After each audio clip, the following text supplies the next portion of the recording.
नमस्कार, आप सभी का स्वागत है द फेडरल देश में। और एशिया कप 2025 का बिगुल बज चुका है और बीसीसीआई मुख्यालय से टीम इंडिया का ऐलान भी करेगी। लेकिन सबसे बड़ा सवाल ये है कि किसे मिलेगा मौका और किसे बाहर का रास्ता दिखाया जाएगा, और क्या ये स्क्वाड आने वाले वर्ल्ड कप की तस्वीर भी तय करेगा या नहीं।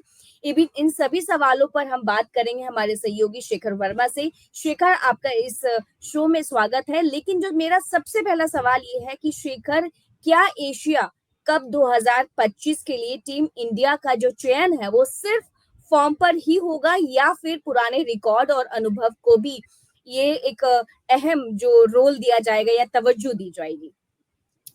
जी कोमल, पहले तो अपने दर्शकों का धन्यवाद करना चाहते हैं कि आप लोगों ने हमें हमें लगातार प्यार और दुलार मिलते रहा है। अगर हम एशिया कप 2025 की बात करें कोमल, जैसे कि आपने पूछा कि किस चीज को तवज्जो मिलेगी, कि करेक्ट। अनुभव को मिलेगी या फिर मौजूदा फॉर्म को मिलेगी, तो मेरा ये मानना है कि अजीत अगरकर की अगुवाई वाली चयन समिति मौजूदा फॉर्म जिनका बेहतरीन चल रहा है कोमल, उन पर ज्यादा भरोसा जताएगी। हो सकता है कुछ देर बाद मीडिया में खबर भी आ जाए, क्योंकि बैठक के बाद जल्दी PC press conference Ajit Agarkar और कप्तान सूर्य कुमार यादव करने वाले T20 के टीम इंडिया के कैप्टन, तो उसमें हमें पता चल जाएगा। लेकिन जहां तक मुझे लगता है कि मौजूदा नए चेहरों को ही ज्यादा प्रमुखता से टीम में शामिल किया जाएगा, क्योंकि पुराने रिकॉर्ड्स रख के जिनके पुराने रिकॉर्ड है, अगर उनको शामिल किया जाए तो मुझे नहीं लगता कि ज्यादा सही रहेगा टीम इंडिया के लिए। वो एक लाइबिलिटीज की तरह तौर पे ज्यादा टीम इंडिया के ऊपर महसूस होंगे।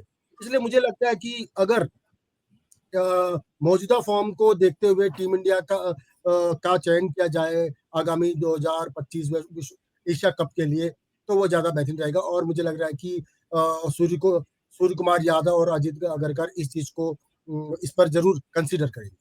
जी को लेकिन शेखर, एक सवाल एक और ये है कि जो बीसीसीआई की जो टीम जो जो एक कॉन्फ्रेंस रखती है, या उस रूम का क्या माहौल रहता है, कैसे फैसले लिए जाते हैं और क्या सोच के वो पूरी टीम को एक 11-11 जो है उसको फाइनल किया जाता है, कि उस टाइम पे उस रूम का माहौल कैसा होता है?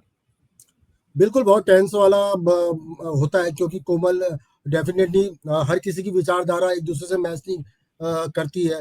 किसी को सूर्य कुमार यादव, किसी को शुभमन गिल पसंद आएंगे, तो किसी को हार्दिक पांड्या पसंद आएंगे, तो किसी को तिलक वर्मा पसंद आएंगे, तो किसी को यशस्वी जायसवाल पसंद आएंगे। अपनी अपनी विचार होते हैं, अपने अपने पसंदीदा खिलाड़ी होते हैं, और हर कोई चाहता है कि उनकी पसंदीदा खिलाड़ी, उनके फेवरेट प्लेयर को टीम में जगह मिले। तो एक बहुत ज्यादा टेंस वाला माहौल रहता है। यही वजह है कि काफी समय बीत जाता है कि टीम इंडिया कोई भी चाहे वो किसी भी देश का बोर्ड हो, क्रिकेट बोर्ड हो, वो बहुत दिक्कत होती है कि टॉप टॉप 15 हमें पहले कौन से चुनने हैं। बाकी उसके बाद तो फिर कैप्टन निर्भर करता है कि खिलाड़ी टॉप 11 किसको उतारा जाए मैदान पर।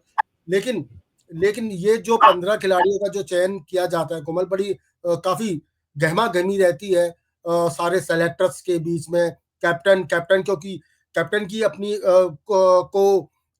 मना करना, उनके फेवरेट खिलाड़ी को मना करना, आपने देखा होगा कई बार न्यूज में आता है, जिसमें ये पता लगता है कि कैप्टन ने फला खिलाड़ी की मांग की थी, और चयनकर्ता नहीं माने, लेकिन आखिरकार उन्होंने लड़ झगड़ कर उस खिलाड़ी को अपने टीम इंडिया पे जगह दी। तो इस तरह की बिल्कुल। न्यूज आती रहती है। और अभी जो पीसी के बाद जब टीम इंडिया का ऐलान हो जाएगा कोमल, तो उसके बाद भी फिर आगे वाले एक दो दिन में इस तरह की खबरें हमको मिलनी शुरू हो जाएंगी कि सूर्य कुमार ने इन पर भरोसा जताया है, अजीत करेक्ट। अगरकर ने इन पर भरोसा जताया है। तो इस तरह का देखना को मिलेगा। जी शेखर, मेरा एक और सवाल ये है कि शुभमन गिल और यशस्वी जायसवाल दोनों ही धमाकेदार बल्लेबाज हैं। मतलब अगर वो मैदान में जब खेलते हुए नजर आते हैं तो वो काफी अच्छी पारी भी खेलते हुए नजर आते हैं। लेकिन टॉप ऑर्डर में जगह सिर्फ एक ही को मिलेगी इन दोनों में से। तो क्या लगता है कि किसे मिलेगा मौका और किसे करना पड़ सकता है इंतजार? शुभमन गिल ने अपने आप को साबित किया है as a captain, as a batsman, अपने को बहुत अच्छा साबित किया है। हालांकि वो T20 फॉर्मेट में अभी पूरी तरह से सेट नहीं हो पाए हैं। तो करेक्ट। इस वजह से यशस्वी जायसवाल के थोड़े से चांसेस बढ़ जाते हैं। और लेकिन अगर शुभमन गिल पर कैप्टन और अजीत अगरकर भरोसा जताते हैं, उनको टीम का 11 का चेहरा बनाते हैं, तो यशस्वी जायसवाल का तो पत्ता कटेगा ही कटेगा। साथ में तिलक वर्मा के लिए भी दरवाजे बंद हो जाएंगे कोमल। बिल्कुल। लेकिन मेरा ये मानना है कि जिस तरह से हमने पिछले हम लोग परसू करते रहे हैं, शुभमन गिल को पिछले कई टूर्नामेंट से देखे हमने, उन्होंने हर फॉर्मेट में, चाहे वो आईपीएल का फॉर्मेट हो, अभी इंग्लैंड का दौरा हो, टेस्ट का, टेस्ट हर सीरीज जगह में। उन्होंने अपने आप को साबित किया as a batsman, as a captain. तो मुझे लगता है कि अगर उनको मौका अगर चयन समिति देती है तो हमें अचरज नहीं करना पड़ेगा। हालांकि हम एक अच्छा बल्लेबाज यशस्वी जायसवाल के तौर पर खो सकते हैं, लेकिन क्या पता कि हमें ये भी देखने को मिल जाए कि यशस्वी जायसवाल भी आ जाए और शुभमन गिल भी टीम इंडिया में बने रहे। अब लेकिन ये देखते हैं फिर किस किस को बाहर करेगी चयन समिति। बड़ा मुश्किल होने वाला है, क्योंकि अभी हमारे अगर टोटल खिलाड़ी देखा जाए मौजूदा दौर में, तो बहुत कहते हैं ना, नगीने नगीने तराशों में नगीने हैं अभी हमारे पास। तो किसको बाहर रखे, किसको अंदर रखे, बड़ा मुश्किल होने वाला है चयन समिति के लिए बिल्कुल। भी। बिल्कुल शेखर, ये तो हमारी बैट्समैन की बात हुई, लेकिन अगर हम विकेट कीपर की बात करें, जैसे संजू सैमसन है, जितेश शर्मा है, ध्रुव जुरेल है, विकेट कीपर की जो रेस है वो बेहद ही दिलचस्प है। लेकिन सवाल ये है कि टीम इंडिया को अनुभव चाहिए या फिर एक्स फैक्टर वाला खिलाड़ी, क्योंकि दोनों को अगर देखा जाए तो दोनों ही अहम है। हाँ बिल्कुल कोमल, अगर वो तो देखिए कि अभी ऋषभ पंत चोटिल है, वरना ऋषभ पंत की तो चक्का हम लोग ये बात ही नहीं कर रहे होते, ऋषभ पंत ने अपनी जगह पक्की कर ली होती। ले वो तो ऋषभ ऋषभ पंत चोटिल है, उस वजह से हम आज बात कर रहे हैं कि ध्रुव जुरेल को मौका मिलेगा या करेक्ट। फिर संजू सैमसन को मौका मिलेगा, किसको मौका मिलेगा, ये अभी हम लोग इस चीज पे वो कर रहे हैं। तो मेरा ये मानना है कोमल की जहां तक ज्यादा अगर चांसेस हैं, अगर देखा जाए, अपने एक्स फैक्टर और अनुभव की वाली बात की, तो ध्रुव जुरेल यहाँ पर को सही बैठते हैं। अभी जब इंग्लैंड के दौरे पर देखा होगा आपने कि हार्दिक, जब ऋषभ पंत चोटिल हो गए थे, तो उन्होंने काफी अच्छी कैप्टेंसी की थी। हालांकि संजू सैमसन काफी अच्छे विकेट कीपर माने जाते हैं। तो जैसे जो अभी आंकड़ों का खेल की बात करें या फिर हम अभी कुछ टूर्नामेंट की बात करें, तो संजू सैमसन ध्रुव जुरेल पर ज्यादा मजबूत दावेदार नजर आते हैं, क्योंकि वो जहां विकेट कीपर अच्छे तो हैं, साथ ही बहुत बेहतरीन बल्लेबाज भी हैं। तो चयन समिति कहीं ना कहीं देखेगी कि ज्यादा से ज्यादा ऑलराउंडर टीम में जगह बना पाए, जिससे कि अन्य खिलाड़ियों पर ज्यादा दबाव महसूस ना हो। तो बिल्कुल। मुझे तो संजू सैमसन के ज्यादा चांसेस। आसार नजर आ रहे हैं। लेकिन अगर ध्रुव जुरेल को भी मौका मिलेगा, क्योंकि उन्होंने अभी उन्होंने अच्छी कैप्टेंसी, वो विकेट कीपिंग की थी, तो ये भी अगर रहेगा, आप देखते हैं क्या होता है। जी बिल्कुल शेखर, अगर हम ऑलराउंडर स्लॉट की ही बात करें तो अक्षर पटेल और वॉशिंगटन सुंदर मौजूद हैं, लेकिन क्या हार्दिक पांड्या की फिटनेस पर टीम का बैलेंस टिका हुआ है? हाँ कोमल, डेफिनेटली हार्दिक पांड्या ने तो देखो, चाहे वो T20 फॉर्मेट हो, वनडे फॉर्मेट हो, टेस्ट फॉर्मेट हो, तीनों ही फॉर्मेट में खुद को साबित किया है।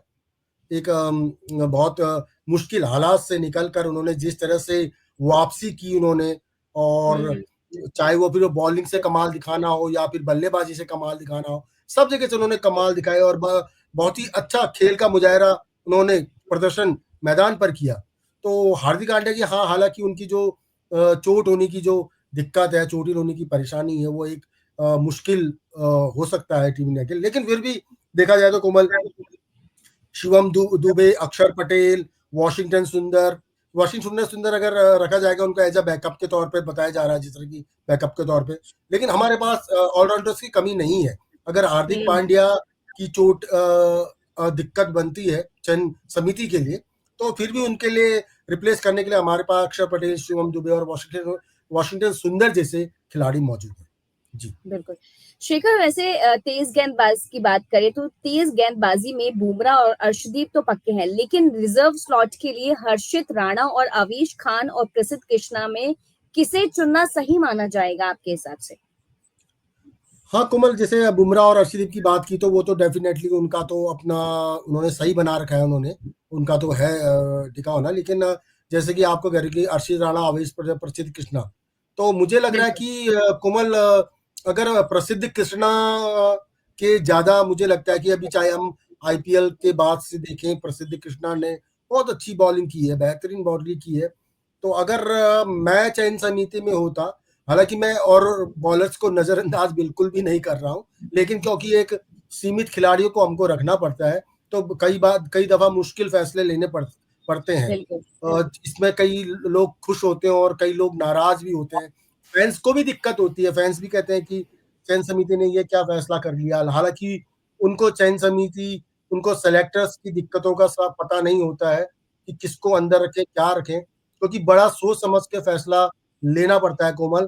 क्योंकि अगर एशिया कप में टीम इंडिया ने अच्छा प्रदर्शन नहीं किया, तो जहां पर वो खिलाड़ी, जो चुने गए खिलाड़ी, उन पे तो सवाल उठेंगे, कैप्टन पे सवाल उठेंगे, विकेट कीपर पे सवाल उठेंगे, बुमराह पे सवाल उठेंगे, तेज गेंदबाजों पे सवाल उठेंगे, ऑलराउंडर पे सवाल उठेंगे।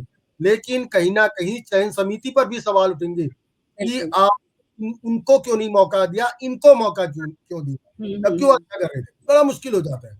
तो हालांकि अभी अगर हम तेज गेंदबाजों की बात करें कोमल, तो अगर हर्षित राणा और आवेश खान में से अगर प्रसिद्ध कृष्णा की ज्यादा चांसेस मुझे दिखाई दे रहे हैं कि उन पर भरोसा जता सकती है। बाकी तो देखना अब थोड़े थोड़े कुछ देर बाद पता चल ही बिल्कुल। जाएगा कि किसको मौका शेखर, मिलेगा। मोहम्मद सिराज की अगर हम बात करें तो मोहम्मद सिराज को आराम देकर बाहर रखने का जो उनका फैसला है, क्या ये टीम स्ट्रैटेजी है या फिर टेस्ट फॉर्मेट की एक मजबूरी है? इसको क्या समझा जाए?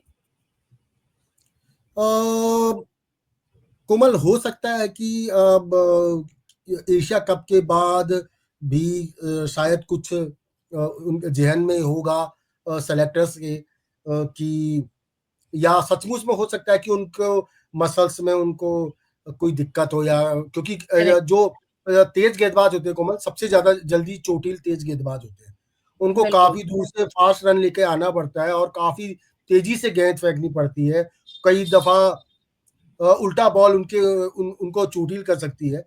तो उसमें वो उनके चोटिल होने की संभावनाएं अगर देखा जाए, बैट्समैन, विकेट कीपर, फील्डर्स में, तो वो सबसे जल्दी तेज गेंदबाज होते हैं। तो हो सकता है मोहम्मद सिराज सच में ही दिक्कत हो उनको, इसलिए उनको आराम दिया गया हो।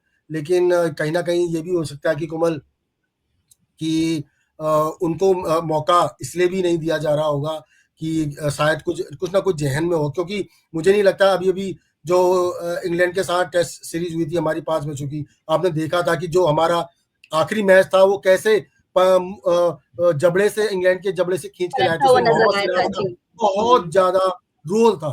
तो उस भूमिका हम्म। को नजरअंदाज बिल्कुल नहीं किया जा सकता है। हालांकि हालांकि कुछ ना कुछ होगा जहन में, क्योंकि देखिए बुमराह की बहुत ज्यादा जरूरत है। अगर हम हम्म। बुमराह और मोहम्मद सिराज में कंपेयर करेंगे, तो कोई भी आंख बंद करके कहेगा कि हाँ जी, बुमराह को ले लो। करेक्ट। तो करेक्ट। और अर्शदीप एक नए ब्लड हैं, उनमें एक अच्छी आने वाले समय में एक अच्छा रोल अदा कर सकते हैं टीम इंडिया के लिए। तो उनको भी रखना एक सेलेक्टर्स की होगा। लेकिन अब देखते हैं कि क्यों रखा, ये एक स्ट्रेटजी है, चोटिल है, या क्या दिक्कत है, कुछ मन मुटाव है, या क्या है। एक अलग अलग चीज होती है। या हो सकता है कि वो टेस्ट के लिए अच्छे फिट बैठते हो, कोमल T20 के लिए अच्छे नहीं बैठते हो, क्योंकि हर एक खिलाड़ी की अपनी अपनी एक गेम प्लान होता है, अपने खेलने का स्ट्रैटेजी तरीका अलग होता है। होती है सबकी। करेक्ट। बिल्कुल सबका बिल्कुल खेलने का कोमल। तरीका अलग होता है, स्ट्रैटेजी अलग होती है, जैसे सोच भी अलग होती है। बिल्कुल बिल्कुल, जैसे राहुल द्रविड़ थे, अपने उनको मिस्टर वॉल बोला जाता, मिस्टर डिपेंडेबल बोला जाता था। क्योंकि अगर वो करेक्ट। खिलाड़ी उनको, चाहे वो रन नहीं बनाते थे, लेकिन वो टिके रहते थे। बस वो बिल्कुल। उनको आउट करना बड़ा मुश्किल हो जाता था। मुश्किल हो जाता लेकिन था, अगर हाँ। उन्हीं को अगर T20 में अगर में देखा जाए, तो वो उतने अच्छे साबित नहीं होते जितना वो टेस्ट में अच्छे साबित हुए हैं। टेस्ट में। तो एक बिल्कुल अपना अपना बिल्कुल। तरीका होता है जी कुमार। शेखर, वही एशिया कप हमेशा भारत और पाकिस्तान की टक्कर के लिए जाना जाता है, लेकिन सवाल ये है कि क्या मौजूदा टीम कॉम्बिनेशन पाकिस्तान के खिलाफ मानसिक बढ़त बनाएगा या नहीं? कोमल, वैसे भी अभी तो यही अनिश्चितता है कि भारत और पाकिस्तान के बीच कब मैच मैच होगा या या नहीं नहीं होगा। होगा? क्योंकि पहलगाम हमले के बाद पाकिस्तान के साथ हमारे जो ताल्लुकात हैं वो काफ़ी मुश्किल भरे हो चुके हैं, बहुत तल्ख़ हो चुके हैं, जिसमें क्रिकेट खेलना, कोई भी गेम खेलना, किसी भी तरह के संबंध रखना बड़ा होगा। हम तो चाहते हैं, एज़ अ क्रिकेट प्रेमी तो हम चाहेंगे कि भारत-पाकिस्तान का मैच हो, पूरी दुनिया से बिल्कुल, देखना चाहती है उन दोनों का मैच। लेकिन अभी तो यही अनिश्चितता के बादल हैं। लेकिन जिस तरह ने कहा कि अगर क्या कहते हैं, भारत और पाकिस्तान का मैच होता है, तो फिर जो अभी तो वैसे तो टीम इंडिया का अभी ऐलान नहीं हुआ है, लेकिन अगर जिस तरह के हम खिलाड़ियों की बातें कर रहे हैं कोमल अभी तक के, रखे जाने हैं, जैसे सूर्य कुमार यादव है तो कैप्टन है, तो वो तो होंगे ही, बुमराह होंगे ही, तो कुछ खिलाड़ी तो डेफिनेटली हमें पता है कि उनको रखा जाना है। जिस तरह का कॉम्बिनेशन अगर बनता है तो डेफिनेटली मुझे लगता है कि टी20 में पाकिस्तान पे भारत मानसिक दबाव के साथ-साथ बिल्कुल। बढ़त बनाता हुआ भी हुँ, दिखाई दे रहा है। अभी की जो मौजूदा टीम इंडिया है। जी, कुमार। बिल्कुल। शेखर, टीम इंडिया का बैलेंस, युवाओं पर भरोसा या फिर सीनियर्स का तजुर्बा या उनका एक्सपीरियंस, किसे मौका देंगे अजीत अगरकर और उनकी टीम, क्या लगता है? क्योंकि नतीजा आई थिंक आने वाला है, अपनी टीम को वो ऐलान करने वाले होंगे, तो क्या लगता है कि वो युवा को ज़्यादा मौका देंगे जो, या एक्सपीरियंस जो हैं क्रिकेटर्स उनको ज़्यादा एक्सपीरियंस देंगे? मुझे तो लग रहा है कि कोमल, अब जैसे अब देखा जाए तो सीनियर्स मोस्टली टी20 से सन्यासी ले चुके हैं। रोहित शर्मा अब हाँ, टीम इंडिया के साथ नहीं है, रोहित विराट कोहली हो विराट गए। कोहली नहीं है। तो अब वैसे तो अगर बल्लेबाजी तौर पे देखा जाए तो ज़्यादा पुराने बल्लेबाज हमारे पास है नहीं, सब युवा ही हैं, सब हैं। गेंदबाजी में थोड़े से बुमराह सीनियर्स हो सकते हैं, लेकिन बल्लेबाजी में वही है। तो मुझे नहीं लगता कि जैसे अभी हमारी इतनी यंग टीम इंडिया इंग्लैंड के दौरे पर गई थी, वो भी टेस्ट खेलने के लिए। बड़े सवालात उठ रहे थे और परफॉर्मेंस भी कुछ ऐसा रहा, लेकिन उन्होंने, मुझे लगता है कि चाहे जीती नहीं, लेकिन एक हाथ से गई हुई सीरीज़ जो ड्रॉ करा के आई, वो भी अपने आप में एक बहुत बड़ा टीम इंडिया के लिए प्लस पॉइंट है। क्यों एक नए कैप्टन, एक नए-नए गेंदबाज, बुमराह खुद चोटिल थे, मोहम्मद सिराज को कैप्टनसी मिली, ऋषभ पंत चोटिल हो गए, ध्रुव जुरैल आए। पर देखा जाए तो इस तरह से वहाँ पर कोई बड़ी मुश्किल, चोटिल ये वो बहुत मुश्किल का सामना करना, फिर भी टीम युवा युवा टीम इंडिया ने बहुत अच्छा प्रदर्शन किया। तो मुझे लगता है कि क्योंकि कि युवाओं को मौका ज़्यादा से ज़्यादा देना भी चाहिए कोमल, देना क्योंकि वही चाहिए। भविष्य है टीम इंडिया का। क्योंकि सीनियर्स तो रिटायरमेंट लेते रहेंगे, अगर हम युवाओं को मौका नहीं देंगे तो कोमल फिर आने वाले समय में कौन हमारे पास रहेगा। तो मुझे बिल्कुल, लगता है कि कहीं न कहीं बीसीसीआई और सेलेक्टर्स के ज़हन में ये चीज़ भी रहेगी कि ज़्यादा से ज़्यादा युवाओं को मौका दिया जाए। बिल्कुल। बाकी तो हमने जी, देख ही लिया था इंग्लैंड दौरे पर भी कि नई बिल्कुल। टीम इंडिया क्या कर सकती है। जी। बिल्कुल। शिखर, एक आखिरी सवाल कि एशिया कप 2025 के लिए चुनी गई ये स्क्वाड सिर्फ टूर्नामेंट के लिए है या फिर आने वाले वर्ल्ड कप की तैयारी भी इसी से शुरू हो जाएगी? क्या लगता है इस पे? बिल्कुल कोमल, मुझे लगता है कि कहीं न कहीं मैं ये कह रहा हूँ, सितंबर से 9 सितंबर से शुरुआत होने वाली है एशिया कप की, 28 सितंबर तक चलेगा। तो ये मान के 28 चलिए सितंबर पूरा को फाइनल सितंबर इसमें मैच हो चले जाएगा। जाएगा। हाँ, हुँ, हुँ, पूरा हुँ। सितंबर इसमें चले जाएगा कोमल, और फिर हमारे पास अक्टूबर, नवंबर, दिसंबर 3 महीने बचते हैं, ये साल खत्म हो जाएगा। और करेक्ट। 2026 अगले साल फिर टी20 वर्ल्ड कप है। हुँ, हुँ। तो जी, डेफिनेटली कहीं न कहीं सेलेक्टर, इसलिए मैं ये कह रहा हूँ कि युवाओं को मौका इसलिए देना भी ज़रूरी है, क्योंकि हमें आगामी टी20 वर्ल्ड कप में खेलना भी है, और बिल्कुल, क्योंकि खेलना भी है और और वर्ल्ड कप को जीत के उसको बरकरार अपने घर में बनाए रखना भी बिल्कुल, है। तो बिल्कुल, बहुत बिल्कुल। ज़्यादा इसलिए जो आपने सवाल पूछा, ये बहुत बेहतरीन सवाल है, बहुत बढ़िया सवाल आपने जो पूछा कि ये जो आगामी विश्व कप है टी20 वर्ल्ड कप, वो उसको भी ध्यान में रखते हुए ये टीम इंडिया बनाई जाएगी। जी, कुमार। बिल्कुल। शेखर, लेकिन अभी जो ऐलान होने वाली है टीम की, जो 11 जो टीम है, लेकिन उसके लिए थोड़ा-सा और इंतज़ार करना पड़ेगा, और ऐसी और अपडेट्स के लिए आप हमारे चैनल यानी कि द फेडरल देश को लाइक करें, सब्सक्राइब करें और शेयर भी करें। Thank you Shekhar. Thank you, Kumar.